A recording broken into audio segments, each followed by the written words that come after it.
All right, so today we are going to be working on our first HTML and CSS projects.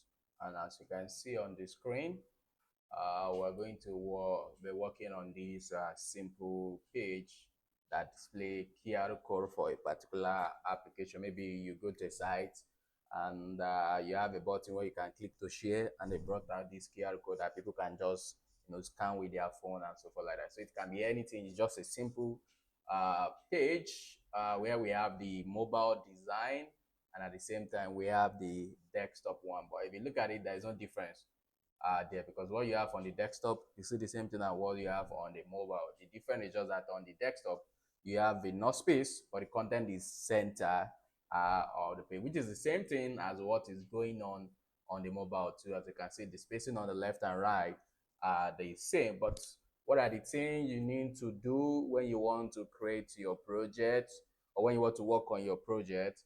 And at the same time, what are the steps you need to follow? Because everything we've been doing before is just talking about each one of them separately. But now we want to start to bring them together, like bringing everything together, because you're not going to be using them separately.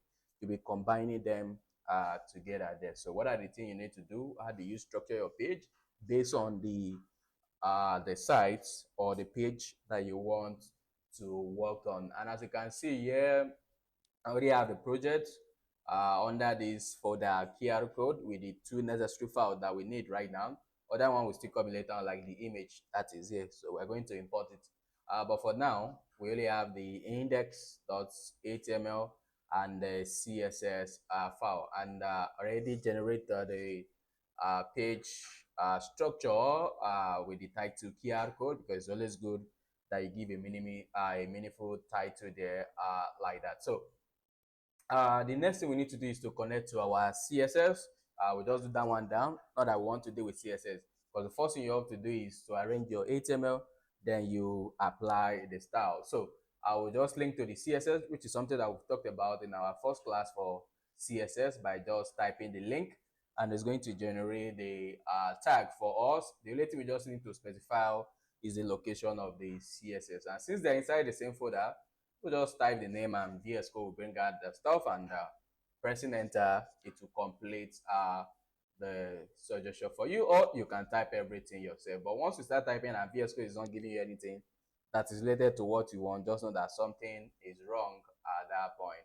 So the next thing we need to do now is to show or to display the content that we want the user to see. And you know that whatever content you want to show to the user have to be inside the body. But I'm going to use desktop to showcase this thing because we have more space there. So you can think of all this thing here as the page, which is the body.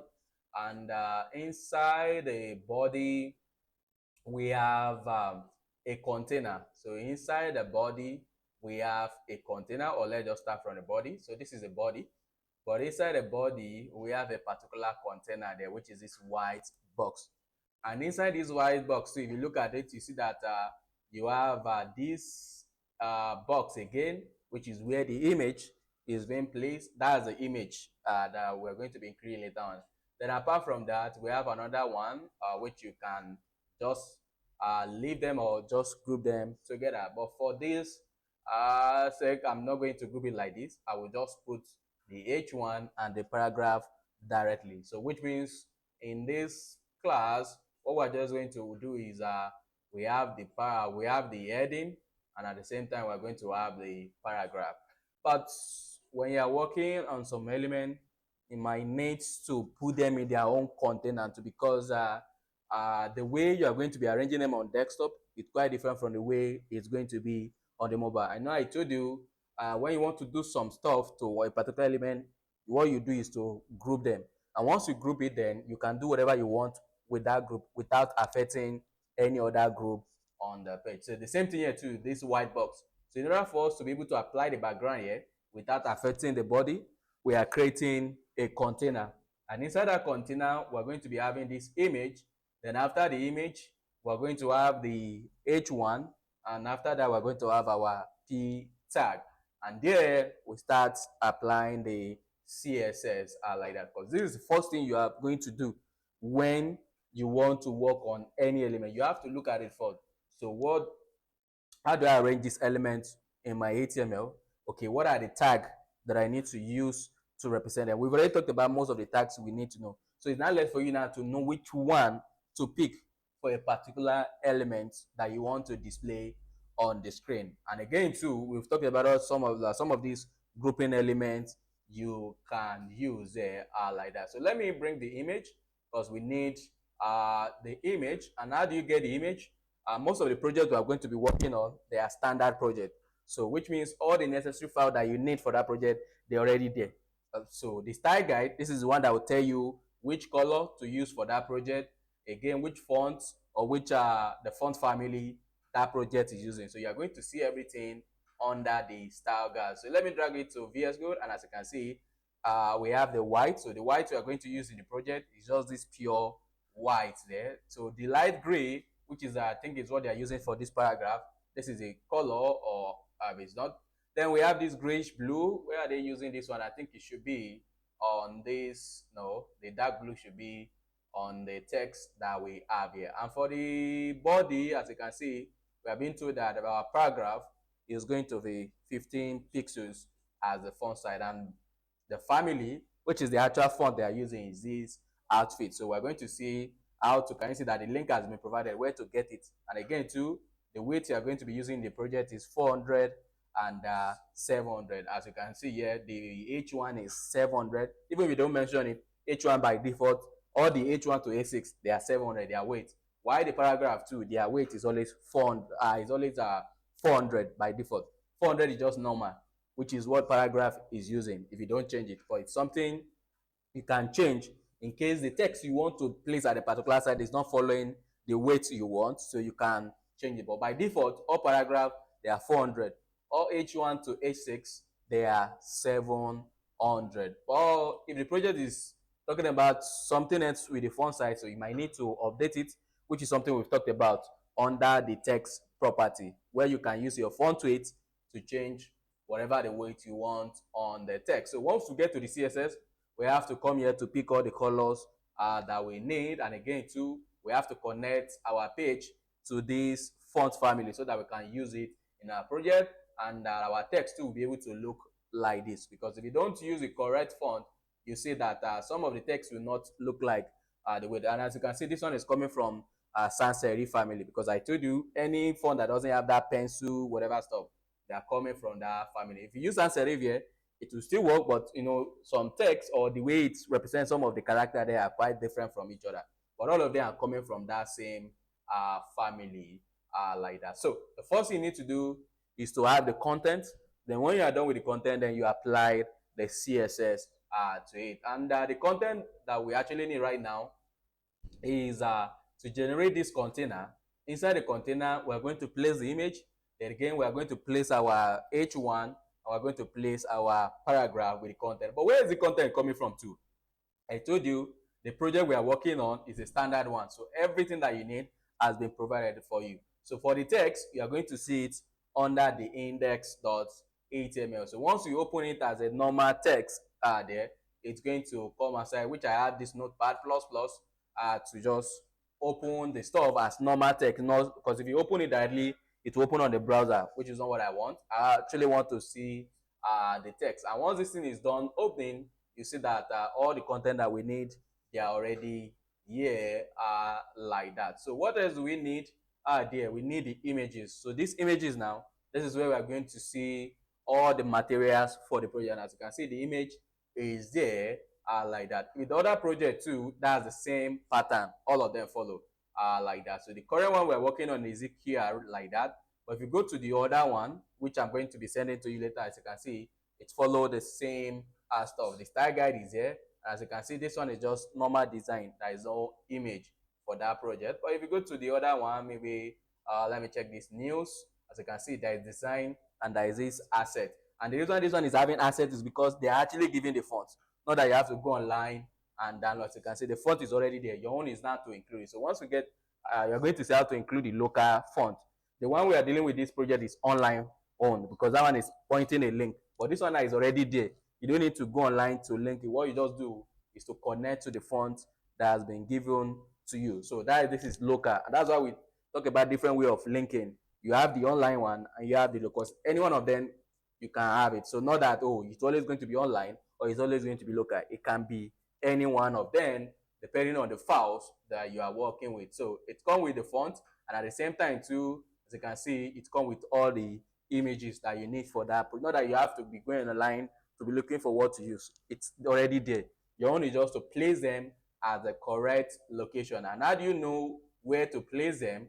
That's where the design comes in. So inside this folder, you are going to see how the design looks on desktop and how it looks on mobile. Those are the two major design that they always give to us there. So we this screen, this is how they want the design to look like there. And once we go to a small screen, this is how the design is going to look like. So we're going to work on this one when we are done with that one. I think this one should be our third project there, like that, even though we're not going to be able to do the JavaScript part because this thing requires JavaScript. Once we click on this, then it's going to open up. So you can see this one will now come outside, but we'll not do this one. We really focus on the part that doesn't require JavaScript, but later on we need to add interaction to the page because you can see that's what's going to make this thing to be completed. Without it, you can't have interaction on the page because the user should be able to interact with this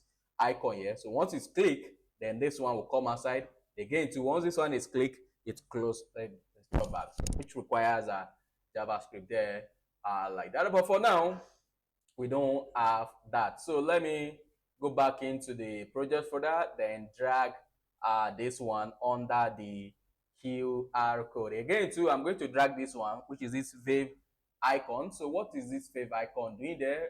Every application you have, you always see that, even on your phone, they have their icon, or when you want to open any app, you see that the icon, then the name under. The same thing too on the side. Every side comes with what we call this Wave icon. So this icon you are seeing beside this stuff is what we call the Wave icon, and every site always have them like that. You can see Shopify Wave icon, the MDN Wave icon, and so forth like that. But if you look at all the projects we have been working on, all of them are just displaying this stuff because that thing cannot find it. It will look for it, but if it cannot find it, it will use this dummy one that the browser is having there. Depending on the browser you are working with, each one of them have their default one they display for you there like that. But for the one I'm using right now, this is what it's going to show if it cannot find that Wave icon. And as you can see, the project that we're working with has already given us the icon we need to use. So I'm going to show you how to include that one too, because it's something that is necessary that you need to do. It's not that require, like, it's not something that you have to do, but it's always good that you have it there so that it will differentiate or give you more, like it's like a brand identity like that. But that's not what we are focusing on here. But I need to show you how to do it in case you need it. So we already have all the necessary files that we need for our project. We already have this image. So what we need to do now is to start applying all these things. And what did I say we're going to be doing there? So we need a container inside it. This is body. Body is already there. So we need to create a container. And anytime I mean container, I mean one element that we can put other element inside it. So it can be called, like some people call it container, or just like the way I used to say flex container. Once it display as flex, then that element will turn to the flex container. Or sometimes you know people will call it wrapper. It's still the same thing. So it's just different stuff to refer to the same thing there, because we are using that element to wrap other elements. So here we're going to be creating a container. Inside the container, we have the image, we have the heading text, and we're going to have the paragraphs. You can see it's simple stuff. That's why we are starting with it, because you don't want to start with something that is really big. You start small, then you keep progressing. So what do we need to do now? So we need to create the container. And I told you we have different elements. We have the div that you can use. I talked about the header. I talked about the main. I talked about section like that. I talked about the aside and so forth like that. But see, this is our major content on the page. So you can use div, but I'm not going to be using div. I'm going to use main. So because it's the major container that is on our page. And inside this place, we need to include the image, you know that we need to use this, and then we need to point to the image that we want to display. But what if the image is not showing? I just want to put this QR code as a text that is going to show when the image is missing or something wrong with the link. We know that nothing will wrong with this link because, well, we have access to it and we are linking it correctly. But if something else come up, that the text is going to show. So after that, the heading text. But where are we getting the text from? No, I told you from the index. So I will just open this file, then do copy and paste. You don't need to start typing all the text. So everything is here. Your own is just to open the necessary file to get what you need.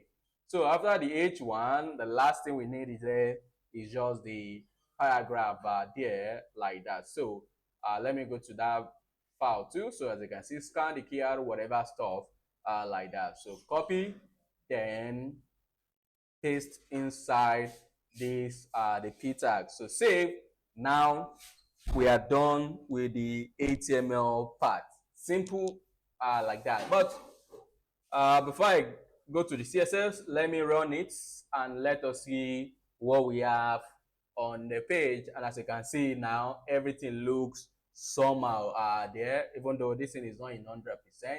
So let me take it to 100%. As you can see, the way is looking like this. So we need to transform it to something like this, which requires a CSS. And at the same time, too, the icon I talked about, as you can see, it doesn't know about the fave icon that we want to look. So now, how do we include it?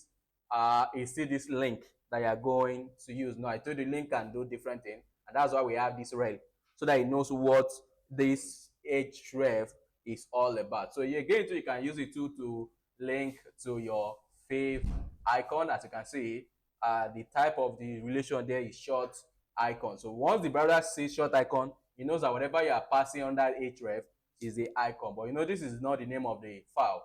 So we need to pass the correct one there that is given to us. So save, and going back to the page, and once it's done, as you can see, the browser will pick it up. And if you check here too, as you can see now, it's no more showing that dummy icon that we normally have anytime we are opening our page. So now it's using that icon like that. So close.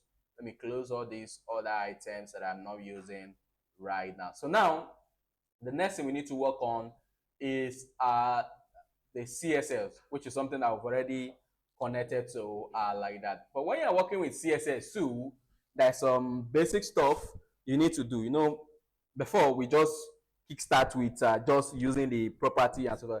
But you don't just start doing things like that, because there's some things that the browser is doing. For example, now look at this space that I'm having by this edge. I don't want it at all the spacing that the browser will use to apply. It's not something that you want. So what do you want to do? You want to remove some of this setting that the browser is applying for you by default. So, and how do you remove that? We've talked about universal selector, which can help you to select everything, because we have a lot of elements and you don't know which one and which one you'll be using later on. So you don't just want to, H1, H2, whatever. So if you want to draw those one too, you can still do them. But for this one, it's a generic styling that we need to apply on all our elements there. And for this simple project, what we can just do is to select everything, and inside this place we can turn off whatever we don't want on the element. One of the things that we don't want there is the margin. That's what the reason why you see that there's a space, because the body is not actually covering the entire stuff. So what we can just do here is to turn the margin to 0, again to padding to 0, even though for now we don't really need it, because the element we are using on the page is not using padding at all right now. But later on, inside that container, we're going to apply. But don't even use anything for now for us. Just leave it as a 0, 0 for both padding and the margin. So remove this one, save. You see that. So now everything is now, before you see all your H1 and P, they used to have a space in between because there is a margin there that they're applying by default. But now we've removed everything. So anywhere I need a margin or padding, or anywhere I'm applying the spacing, I know that whatever space I give there, that's what I will get. Not that the browser will be applying extra spacing at that place. So the other thing we normally do here is to give the browser some work to do instead of us doing it. when we are doing the calculation of weight and padding later on.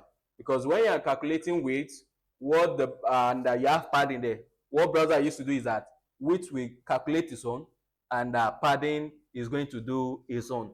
So which means when you want the box to actually have maybe like 300, you have to account for padding that you are putting there. Because if you don't account for it, it will now be padding plus whatever value that you gave to it, which is not what you want. So we can now talk to the browser that, okay, later on, or anywhere we are changing the box model property, or like the weight or the height of the box, I know that this thing can have padding there, but that calculation just remove that padding from whatever the weight I gave to this thing. So what it will do is that it will calculate the weight. If you said it's 300, it will be 300. Then if you now have padding of maybe 10 10 by the side, those 10 10, they will be 20 pixels, which is going to add to 300, which is now be 320. But that's not the way it's going to do it. What it will do is that 20 now, it will be removed from the space that you have inside the box, so that the box will always maintain whatever the size that you gave to it. Because if you don't do it like that, it will content, it always give priority to the content rather than the box.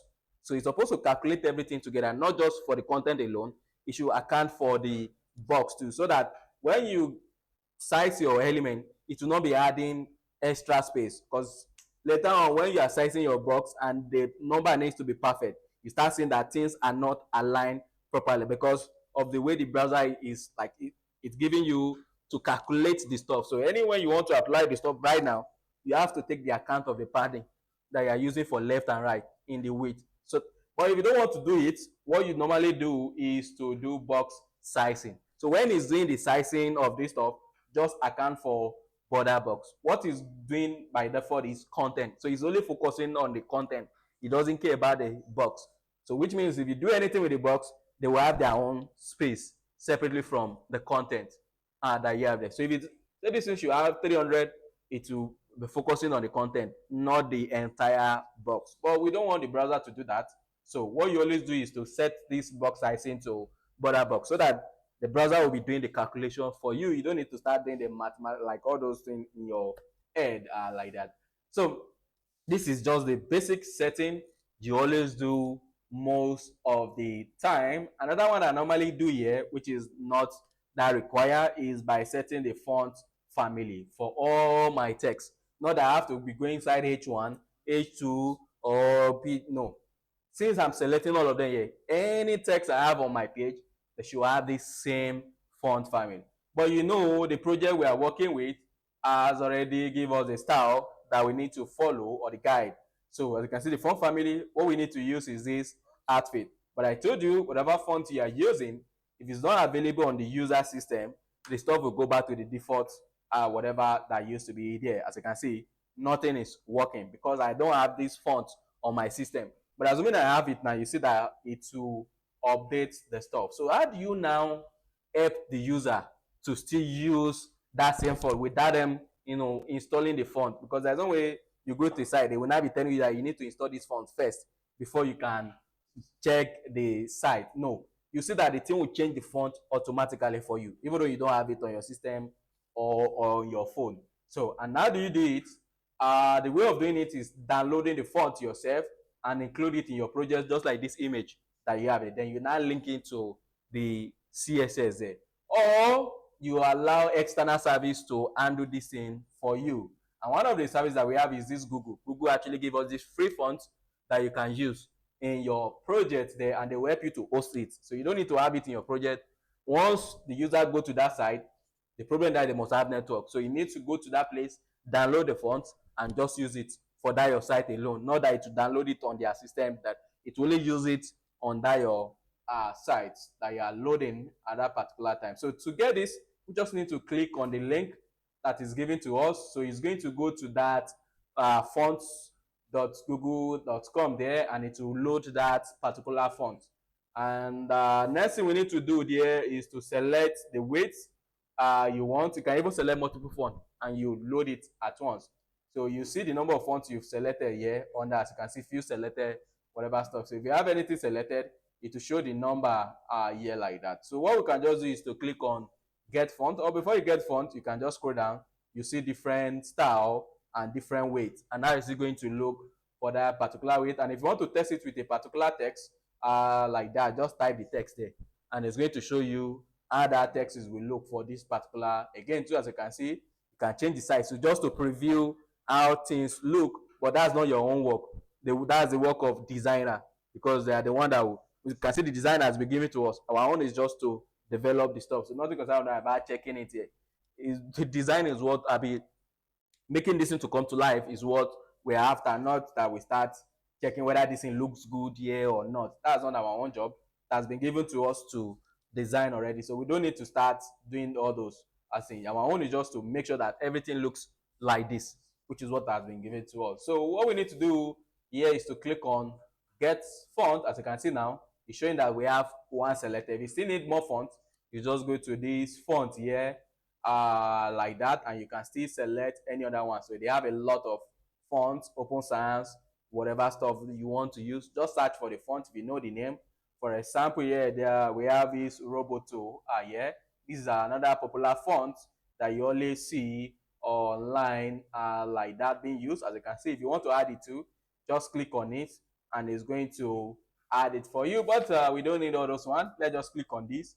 It will bring us to the page, and as you can see, we only have one selected. If you have multiple fonts selected, you are going to see the number there, and you can remove any one of them. Or if you want to download it to your system too and use it directly, you can just download it and include it in your project without you connecting them to Google. But we don't want to do that, so we want to do this simple stuff like that. And as you can see, we have two ways. You can download them, or you can get this embedded code like that. So this one is going to give you the code that you need to include on your page. And as you can see, there are two methods: the link method, and you can use import. This one is to, like, if you want to do it in the CSS file, that's when you'll be using import. But I'm going to use this one because we are used to link already. So that's the way we use it now, to display icon and to link to our CSS. You can use this one too, is still CSS, but you are getting it from external source. As you can see, it's still style sheet, but you are getting it from external source. So what we just need to do is to just copy the code like that. So go into your HTML file, then paste it. But I always love to paste it before my CSS file, so that it will load that one first before loading my own CSS. So I will paste it here before the style. So just paste, and that's all what you need to do. The only thing that we have left is just to, as you can see, we need to include our font family, mention the name, and it's always good that you put the backup, which is the font family, because while that thing is still loading, it will display the default one. But when it's not back, that's when it will display the one that we need, like that. So where is it? So let me just save it, and you see that this thing will change once it's downloaded, as you can see. But you see that it still display that old one first before, because depending on the, can you see that it's a flash in between the former one and this thing, because it needs to download the stuff or load the stuff for us. If it is first time you are loading that the network is really slow, it will take time to switch from that old one.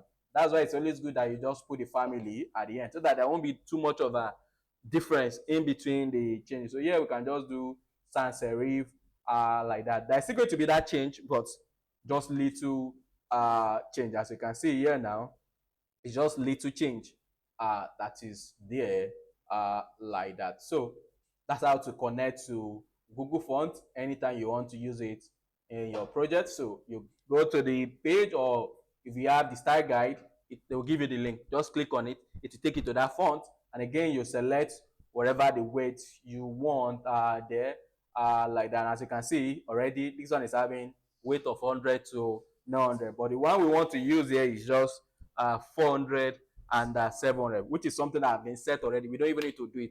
The brother has already set it for us. On paragraph is always 400.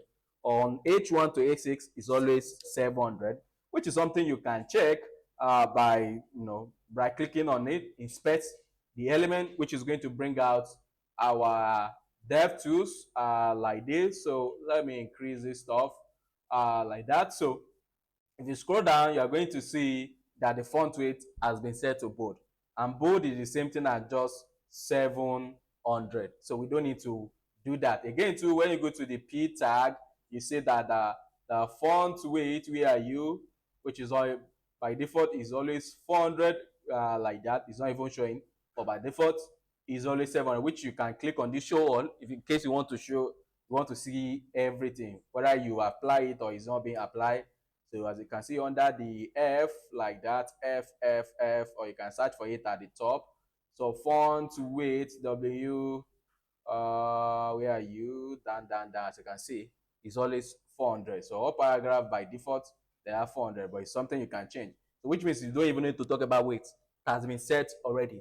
But that's not how it's always going to be for all the projects you want to work. Some of these texts you have to change the weight based on the appearance. But since we are dealing with simple stuff, most of the stuff has been set for us.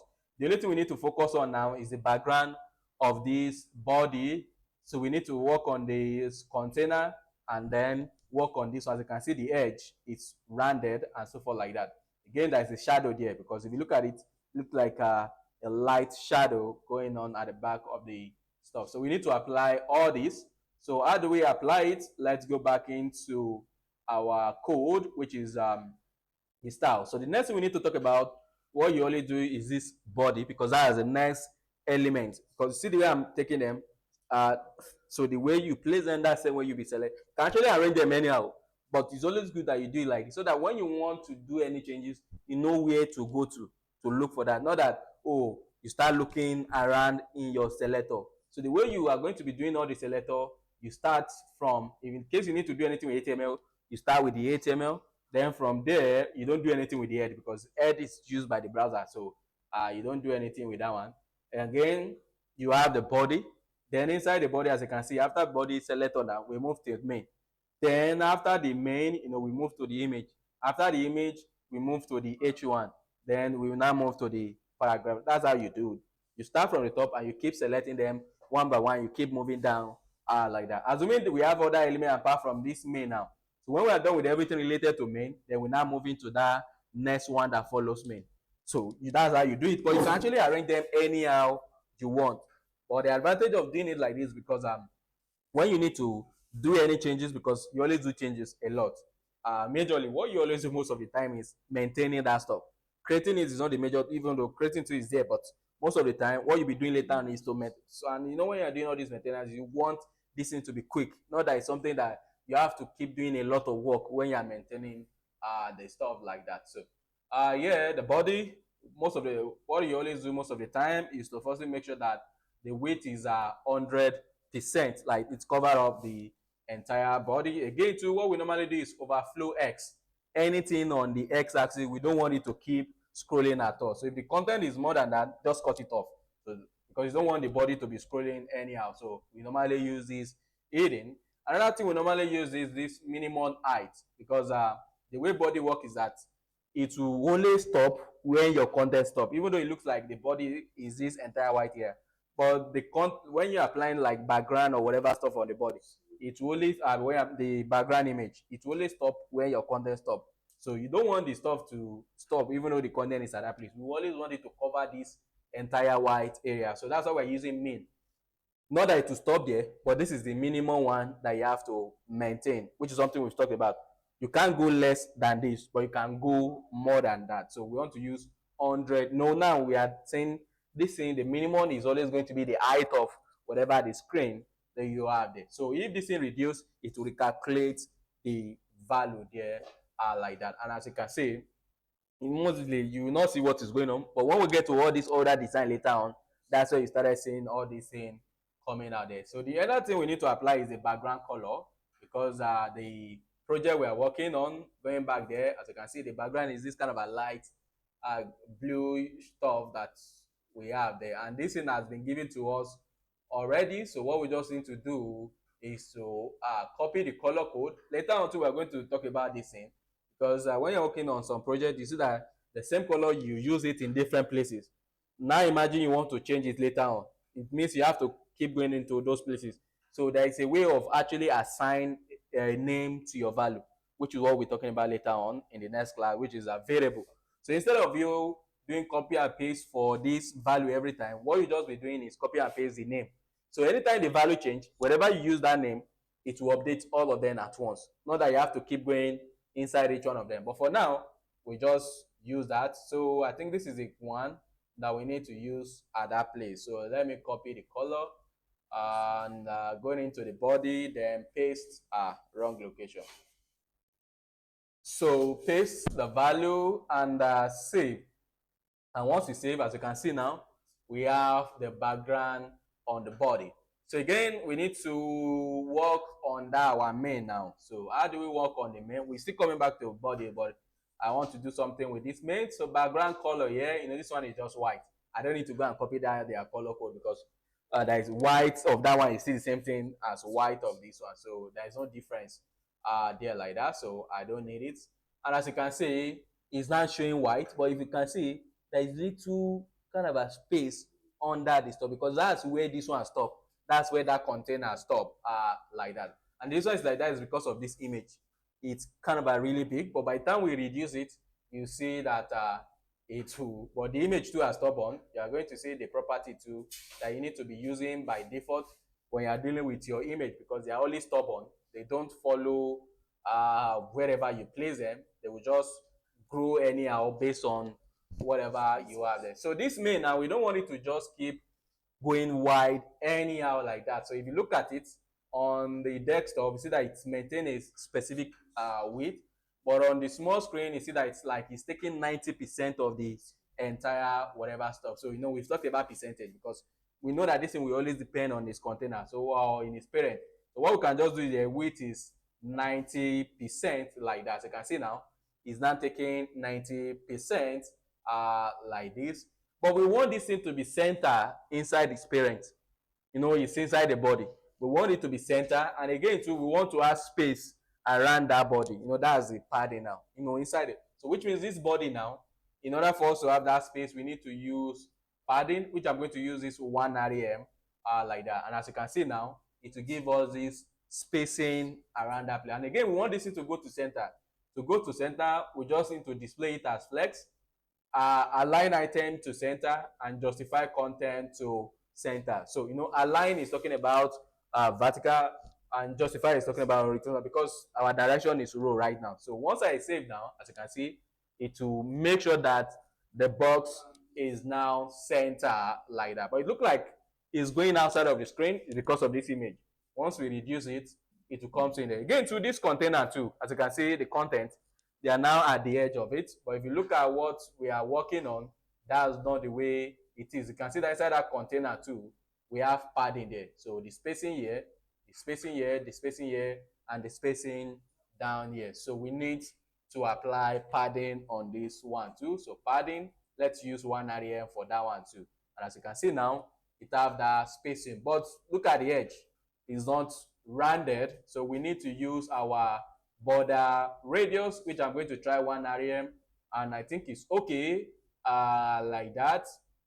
The next thing we need to do, everything that is inside it too, they're supposed to go to the center, so you can actually use this one too, but there's going to be a problem with this. Once we just use display flex, can you see what it's doing? By default, it will place them side by side, so which means we need to change our direction to column like that. So now we can just J, or I don't want to justify, I just want to align. Why am I using align? We've changed this in. So now align is talking about, so center like this. So save, because I only need it on the horizontal. I don't need the vertical one because if you look at it, they are not center on the vertical. You can see there is more space at the bottom compared to that top. So it's not equal. So the only one that is just centered is just the horizontal. And you know that when you change the direction, you have to make sure that which direction you are looking at that particular time like that. So look at our image now. See that it's really, really, really, really big, which is more than what. Yes, now if you, that's what is there by default, but you can actually specify a row, which is waste of typing if that's what is there before. But this is what we actually need like that. So what do we need to do? As you can see the image now, see that it's not having the weight that we want like that. So let me expand it. Can you see that it's not doing what we want on desktop? Why? We said it should be 90% of, but on desktop, it's not supposed to be 90%. It's supposed to stop at a particular weight. and that's where the max width that I talked about. We know that you can expand though, but don't go more than this. So by the time you done calculating your 90%, if it's more than this value, this is where you stop. But if it's not more than that value, just keep using whatever you want like that. So here now, what we can just do here is to, just like we mentioned width, so what we can just do is to do max width like this. So let's just do maybe 350 or 320 pixels like this. You can expand anyhow you want. Yes, because that's the one we are stopping. That white box, not the body. So save now, and as you can see, it stopped. But that's a problem. You see that the image is now going outside because it's not that it's bigger. That's the original size. By default, they don't honor the container where you place them. They will maintain their size. So if the size, if the container is bigger than that, it doesn't care. If it's less than that, it doesn't care. But this is not what you want. As you are changing the container, you want that image too to follow whatever that is going on there. So that's a reset we normally do for image.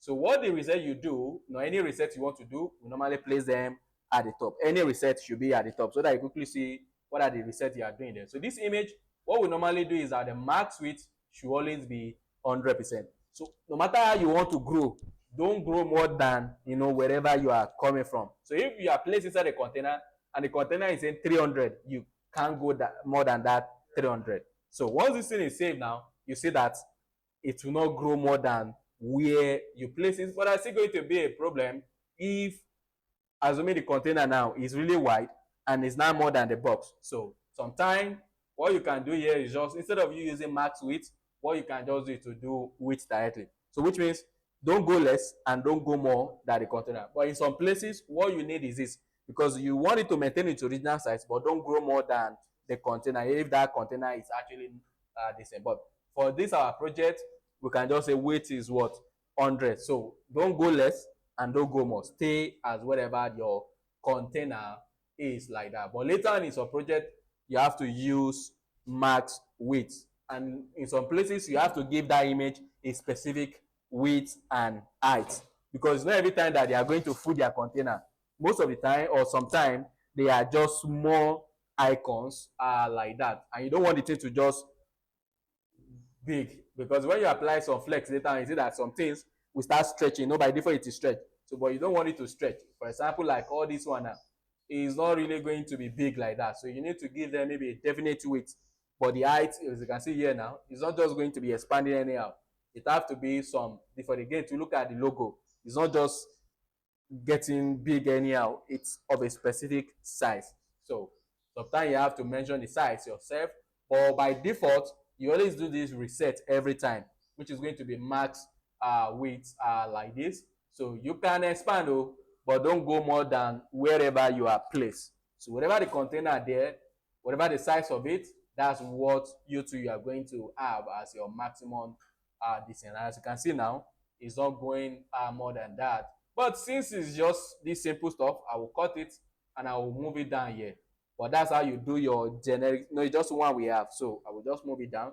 But later on, you are going to, as you can see the design I just showed now, you are going to have multiple images. So you do the generic stuff at the top, then all the other one you cannot do their specific down. But since it's the only one we have here, so I will just move it down for now. And again too, I will have this because I need to apply some other property on it, which is going to be border radius, because the image that we actually have, as you can see, it's curved, but the original image is not. So we need to make sure that it looks like that. So yeah, since the parent is using 1 rem, so I'm going to use 0.75 rem for this, which is 12 pixels. That one is using 16, this one is using 12. So the inner one is always smaller than the outer one, so that it can give you this kind of a nice design there like that. So, or the padding, this is the way it always works. The one outside is always the padding plus the one inside. So what padding do we have here? Okay, padding is 1 rem, and this one is, so that means this one should be 1.75 like that. As you can see, it will give us this nice round edge like that. But it's not too much. But again too, what do we need to apply? So let me move this into the side so that we can see it like that. So we need to apply our shadow, which is something we've talked about too. So box shadow like this, not box sizing.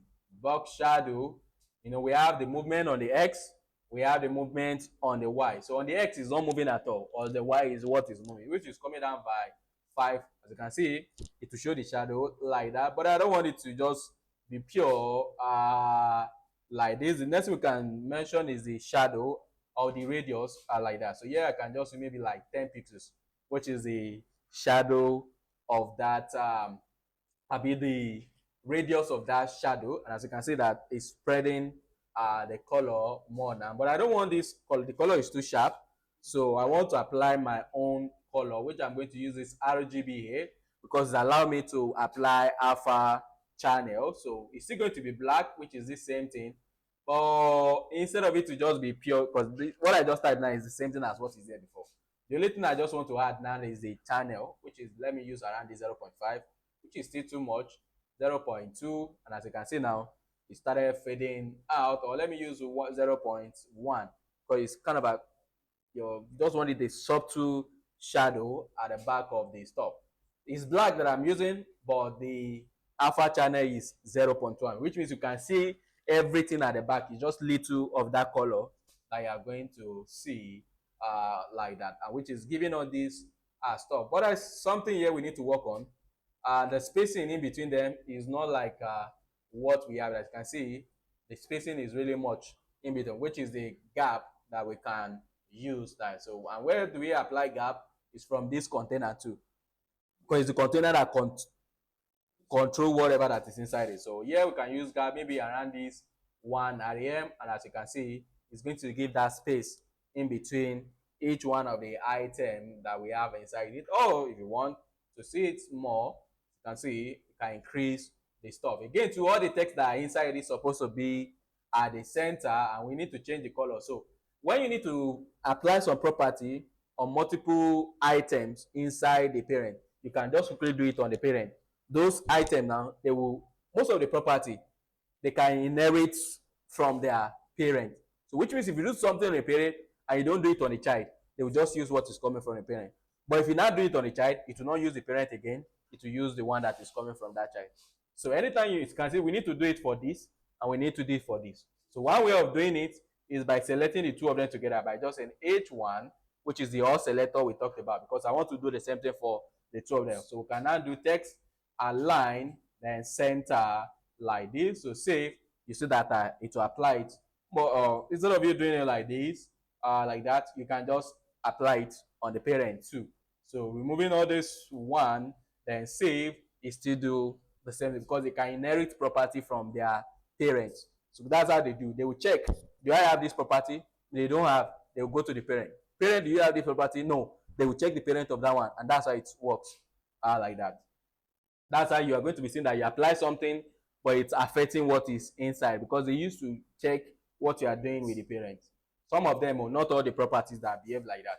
And again, too, you can, anyone that doesn't behave like that, you can talk to them to do what is coming from it. For example, if I say font size of this H1 is going to be inherit. So what I'm saying here, whatever the font size to be using here, just go to your parents and look at what that parent is doing, and that's what you use. By default, it have its own, but I'm not saying it's going to inherit it from its parent. So whatever the font size of the parent, that's what it will not use. It will not focus on the one that is on this element. But by default, it have 32. And that's why you see that the thing is really big, but which is something I don't want, because it's really big. So font size now, I just want it to be 24 pixels like this, which is the same thing as this 1.5 rem, which is going to, make it look like what we have. I'm just using random value that looks like what I have there. But when you're working in a real sense, now I told you, you'll be given a Figma, whatever stuff. So if I click on this text now, I'm going to see the size of it. As I can see, all of them, they are here. The font size of this one is 0.875 rem. The color there is going to show me everything. Not that I have to be guessing this thing from Bob. For this project, or most of this project that we don't have Figma design or the designer file there, you have to look at it and just use your head to apply some of the number. And that's why all this one, we're just using random value. But the major thing is that it's close to what we are designing there, like that. But if you want the perfect without no addition or subtraction, then you have to relate with the designer to give you proper file so that you can click on any one of them and see the actual value that they are using there. Of, of course, when you are that's when you are working with a professional, not just anything.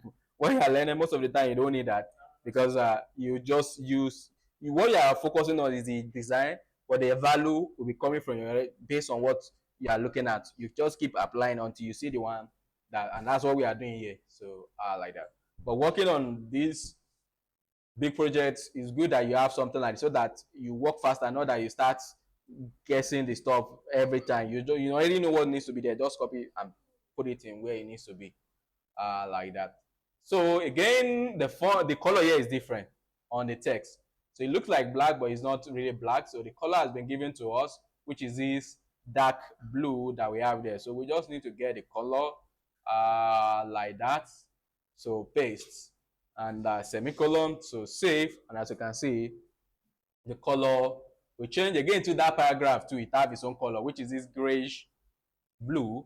So let's copy that one too, like that. We don't need to change the text of this one because it's already maintaining the normal text. But if it is not, then you have to. I've closed my HTML, which I'm not supposed to. So come back into where you're supposed to be.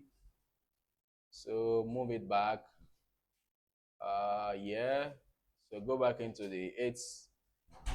Okay, so the paragraph, then the color, then paste, save, and now we have the text and we have our page looking like what we have here, both on desktop and on mobile, because the mobile here is just simple design. So here too, we can enter our dev tools, then just open your or toggle your emulator like that, and you can see how it's going to look like on different. So on this 2000 whatever stuff, which is not even showing on the full, it's only showing us 40% of it. So don't think that's the original, but this one now, is showing you 100%. So this is how it's going to look on this stuff. So on 320, as you can see, because any small screen just take 90%, but we actually add padding on the parent. So normally we don't we don't need padding.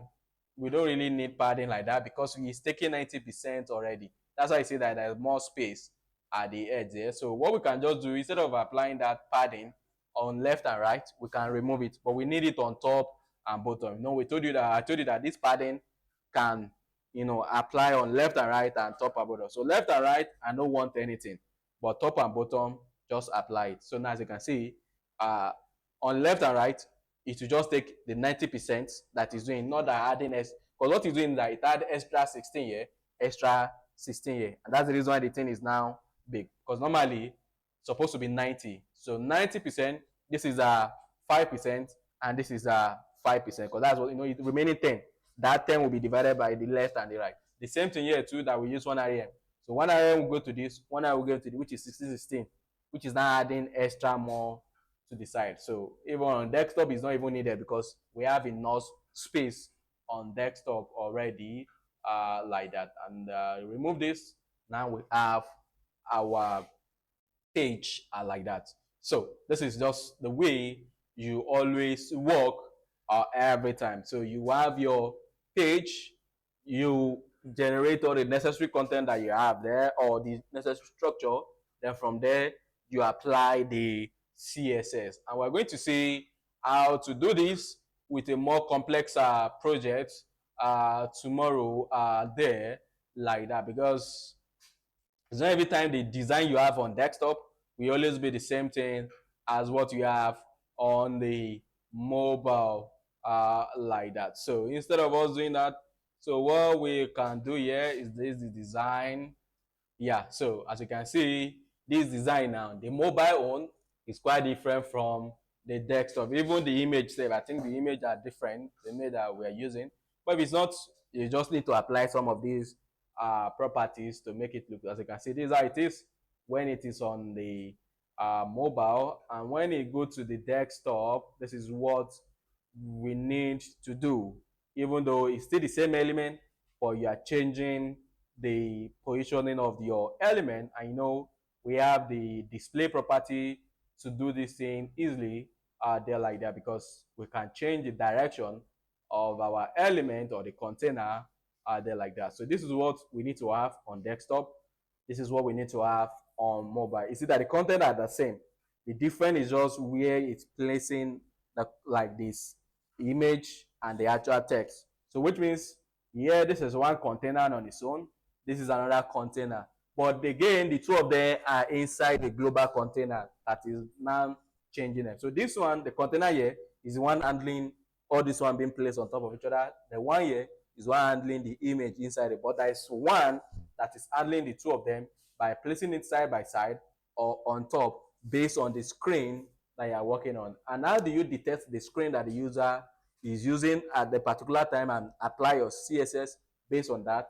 I'm going to be showing you tomorrow there like that. And at the same time, once we are done, like we're able to finish it on time, then we're going to make it available online, which means we need to deploy it, because whatever you are doing is only going to be on your system.